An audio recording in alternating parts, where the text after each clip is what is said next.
Each of our lives is a story, and with each new person we meet, we become a part of their story and they become a part of ours. The God who created the universe has somehow woven together these billions of stories into one story, which is the greatest story ever told. Alright, check it. Let's go back in time, brethren. Divine lessons. Always keep your mind guessing. The glory of the triune God's what I'm stressing. The origin of humankind was fine blessings were plenteous. God is amazingly generous.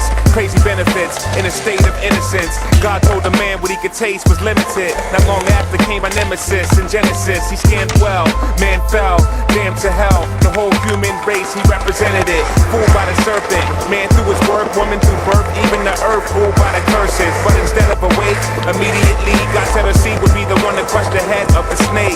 Yo, wait, what's this? Whoa, a gracious gift in Jehovah's faithfulness. He clothed their nakedness. This was so they would know their Savior's kiss and bliss. But first many growing pains exist. Suffering in the worst form, ugly deeds. Eve's firstborn seed made his brother bleed. Indeed, things got progressively worse. Every section of the earth been affected by the curse. And though God's judgments against sin were gory, praise the Lord, it's not the end of the story. It's the greatest story ever told. The God pursues foes, his heart's turned cold. It's the greatest story ever told. The story known that the enemy stole. It's the greatest story ever told. The glory of Christ is the goal. It's the greatest story ever told. It's the greatest. Next scene, man's sin was extreme.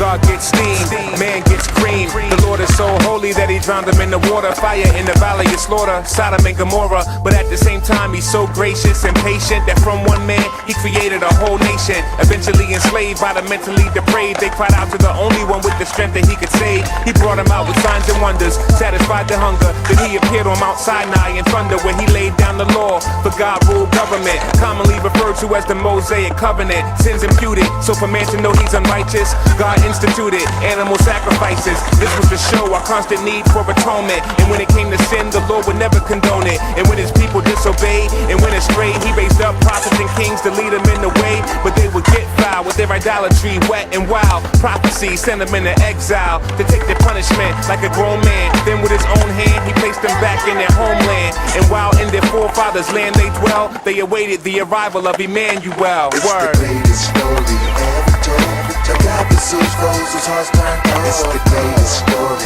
ever told.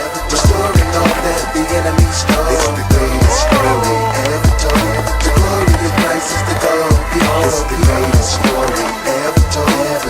It's the greatest.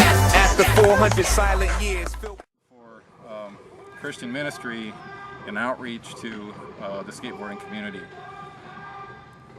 So what we do is we meet every other Monday, and it's open to anybody who wants to come. Anybody has an interest in skateboarding at all. There's really no age restriction, although we have separate programs for the younger kids and for the older people. We just take the gospel of Jesus Christ to the skateboarding community. And